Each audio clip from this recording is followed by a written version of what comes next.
Boundaries are the invisible lines that protect your energy, your peace, and your sense of self. But to a narcissist, those lines are not respected, they are challenged. They do not storm the gates openly. Instead, they test the walls of your defenses in quiet, subtle, almost unnoticeable ways, gauging where they can slip through without detection. These are not random acts. They are deliberate strategies designed to measure how much control they can take, how much of yourself you will surrender, and how far they can push before you push back. The danger is not always in the obvious betrayals or the explosive arguments. It's in the drip of small, seemingly harmless tests that slowly wear away your sense of strength. A narcissist thrives on the erosion of limits because the moment you compromise once, they know they can return again and again, each time asking for a little more.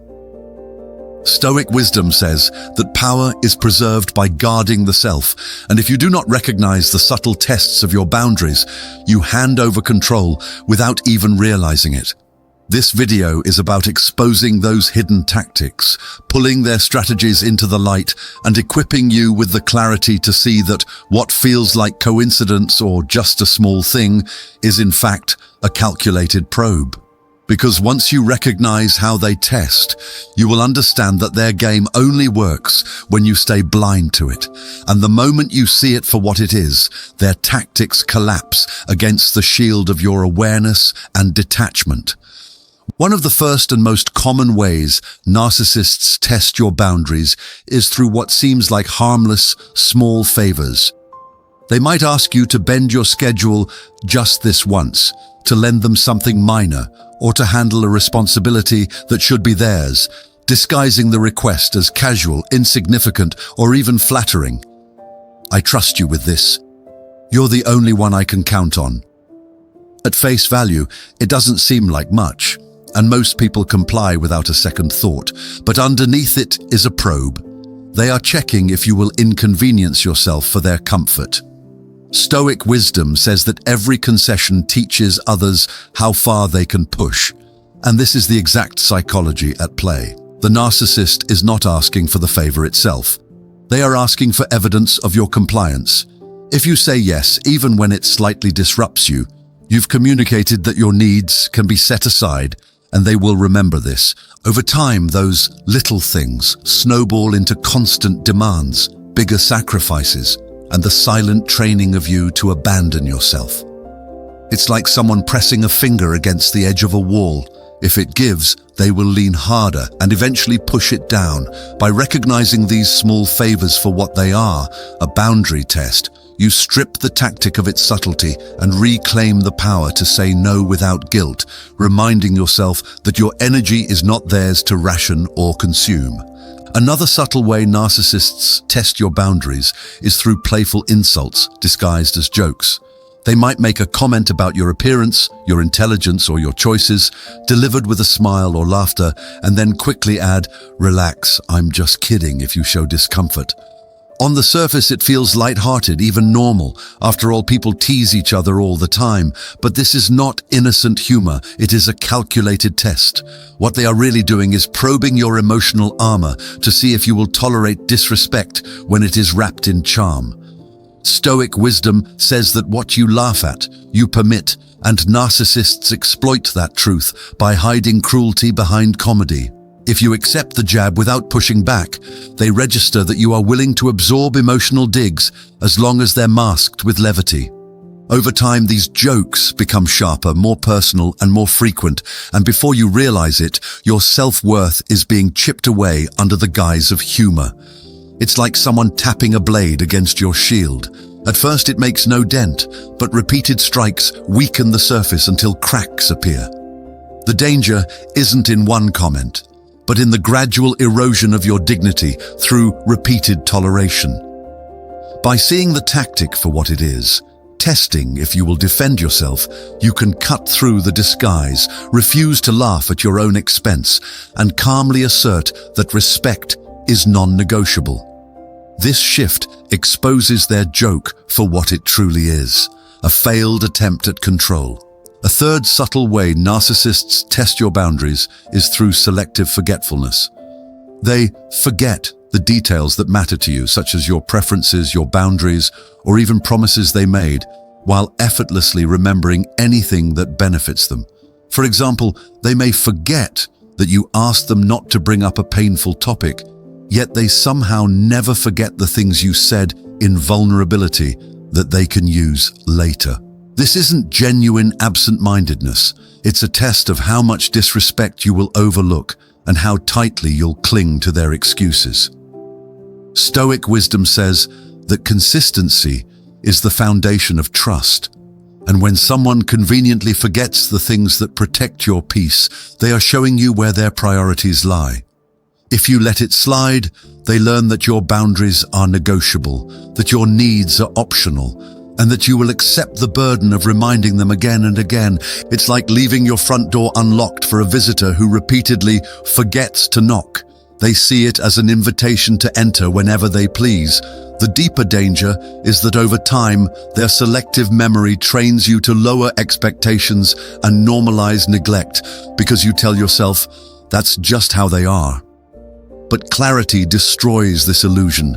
People remember what they value, and consistent forgetfulness about your boundaries is not weakness of memory, but a deliberate test of control. The moment you call it what it is and stop covering for it, you expose the tactic and re-establish that your peace is not something anyone can conveniently misplace.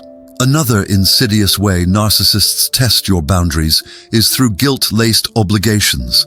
They will frame their requests or demands in such a way that saying no makes you feel like a bad person, selfish, or unloving. They might say things like, after everything I've done for you, you can't do this one thing.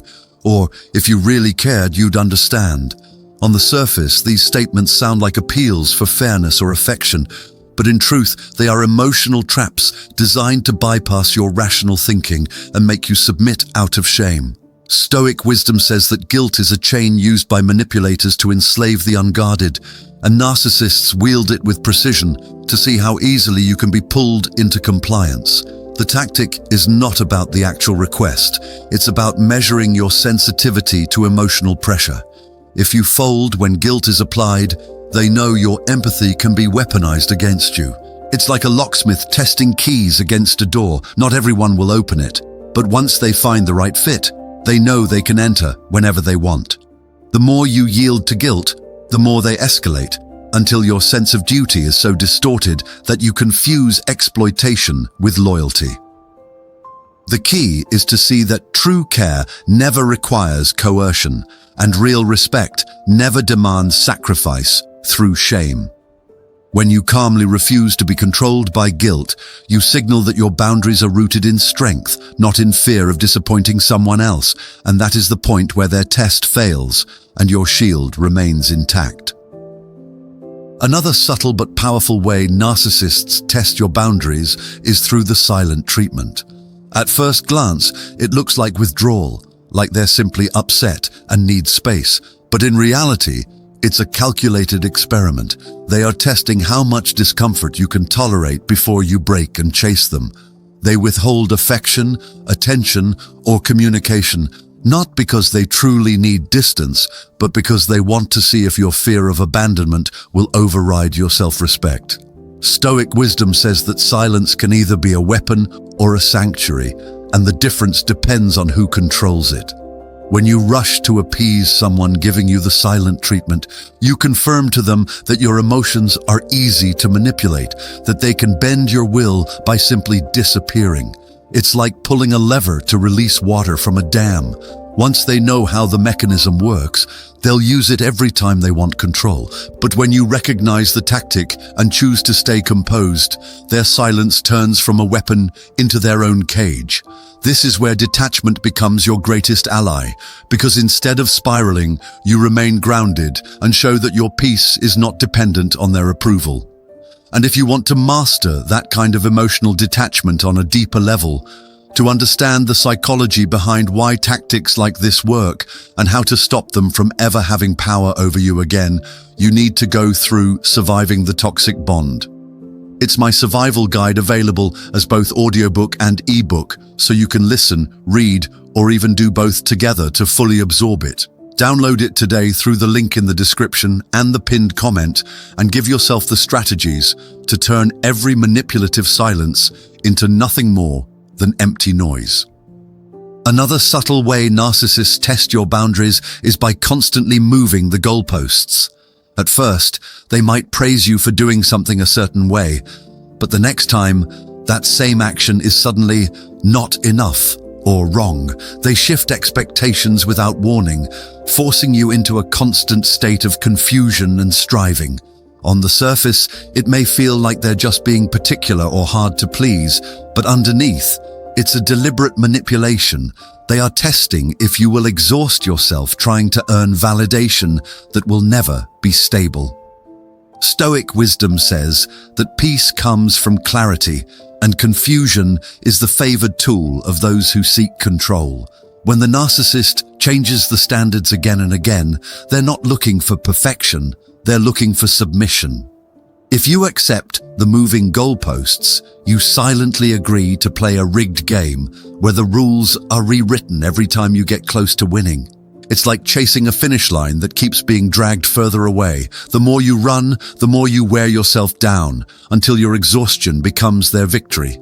The danger here is that you begin to internalize their shifting demands, thinking, maybe if I just try harder, I'll finally get it right, when in reality, the design is that you never will. The only way to win this test is not to play it, to calmly recognize the manipulation and stop bending yourself to meet standards that were never meant to be met. When you refuse to run after a moving target, you take back your energy and show that your worth is not measured by anyone's shifting approval. Another subtle but devastating way narcissists test your boundaries is through triangulation, bringing a third person into the dynamic to provoke insecurity or competition. They might casually mention how much someone else admires them, compare you to an ex, or highlight another person's qualities in a way that feels intentional. On the surface, it may seem like harmless storytelling, but beneath it is a calculated test. They are measuring how easily your confidence can be rattled and whether jealousy can be used to control your behavior. Stoic wisdom says that envy is a fire that burns the one who holds it, and narcissists use triangulation to hand you the torch and see if you'll set yourself ablaze. If you react with anger, insecurity, or desperate attempts to prove your worth, they've succeeded in showing themselves that your peace is fragile and can be manipulated. It's like dangling a key just out of reach to see how high you'll jump. Once they know you'll leap, they can keep raising it higher. The deeper danger is that triangulation corrodes trust and self-esteem, making you fight for a place that was never meant to be taken away.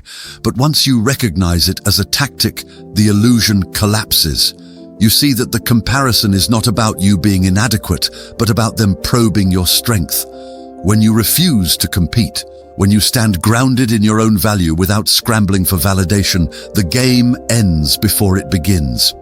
By not feeding the fire of insecurity, you turn their test into a mirror that reflects only their own emptiness. Another subtle way narcissists test your boundaries is through excessive charm and love bombing, especially at the beginning of a relationship or after conflict. They shower you with attention, compliments, or promises that feel almost too good to be true, and the truth is, they are. This overwhelming affection is not about genuine connection, but about testing how quickly and deeply you'll surrender your defenses when validation feels intoxicating. Stoic wisdom says that true strength is measured not by how you respond to pressure, but by how you remain steady in the face of temptation. Love bombing is not about love, it is about conditioning. If they can flood you with affection and watch you abandon your boundaries out of excitement, they know they've found the fastest lever to control you. It's like a fisherman scattering bait into the water. Once they see what you'll bite, they know how to reel you in. The danger is that the sudden withdrawal of this affection feels like punishment, creating a cycle where you crave their approval and chase after the high they once gave freely. Over time, this cycle of abundance and deprivation leaves you addicted to their patterns, mistaking inconsistency for passion. But once you recognize love bombing as a test instead of a gift, you stop being the fish chasing bait and become the observer who sees the hook. You realize that authentic connection builds slowly, consistently, and with respect, not in overwhelming bursts designed to disarm you. When you resist the urge to surrender your guard to flattery, you show that your boundaries are not for sale, no matter how sweet the wrapping. Another subtle tactic narcissists use to test boundaries is exploiting your empathy through crises or manufactured emergencies. They may exaggerate problems, dramatize minor setbacks, or invent situations that demand your immediate attention, all to see how much of yourself you are willing to sacrifice for them. On the surface, it feels compassionate to help. They present themselves as vulnerable or in need. But the underlying motive is to gauge your limits and condition you to prioritize their chaos over your own stability. Stoic wisdom says that true strength lies in discerning duty from manipulation, and when you consistently step in to solve problems that are not yours. You are being tested on how much control they can exert over your time, energy, and emotional equilibrium. This is like being handed a bucket with a hole in it. The more you pour, the less you retain, until exhaustion becomes inevitable. The subtlety lies in the way crises feel urgent, real, and deserving of your immediate compliance, making it difficult to pause and evaluate if your help is being exploited. Recognizing this tactic allows you to act from clarity rather than compulsion, to respond with measured support when appropriate, and to refuse when the situation is a manipulation rather than a legitimate need. In mastering this, you reclaim your power, ensuring that your empathy is a strength that protects, not a lever others use to bend you to their will. The final and perhaps most insidious way narcissists test your boundaries is by creating confusion through inconsistency. They might alternate between warmth and coldness, praise and criticism, or attention and withdrawal, keeping you off balance and uncertain about where you stand.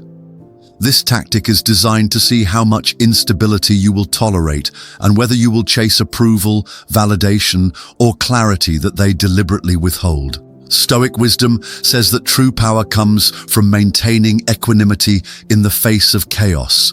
And when you react to their unpredictability with emotional turbulence, you are handing them exactly what they want: control over your internal state. It's like standing on a shifting bridge above a chasm. If you sway with every movement, you risk falling. But if you root yourself firmly, the bridge becomes irrelevant. Their inconsistency tests not your affection or loyalty, but your resilience and self-possession. Once you recognize the pattern for what it is, you can stop reacting impulsively, maintain your composure, and refuse to allow their fluctuations to dictate your boundaries. This awareness transforms every manipulative swing of attention into an opportunity to reinforce your strength, clarity, and autonomy. You see that their unpredictability is not a reflection of your value, but a mirror of their insecurity. And by standing unmoved, you demonstrate that no tactic, however subtle, can penetrate the fortress of your self-respect. The subtle tests, manipulations, and boundary probes of a narcissist are only powerful if you allow them to be. Once you recognize their tactics, small favors, disguised jokes, guilt-tripping, love-bombing, inconsistent attention, you reclaim the control they sought to wield over your mind and emotions. Stoic wisdom reminds us that your peace, your energy, and your boundaries are yours alone to protect, and no external pressure can penetrate them without consent. Remember to reinforce this mastery by revisiting Surviving the Toxic Bond, available as both audiobook and ebook. Through the link in the description and pinned comment, it gives you the tools to see every tactic clearly and respond from strength rather than fear or confusion. If this video resonated, leave a comment below with a key phrase like "I protect my peace" to anchor your awareness and commitment. Don't forget to like, subscribe, and share this message with anyone who needs to see it. In the end, the strongest shield is detachment, the clearest insight, and the unwavering knowledge that no one can manipulate you once you own your mind, your energy, and your boundaries.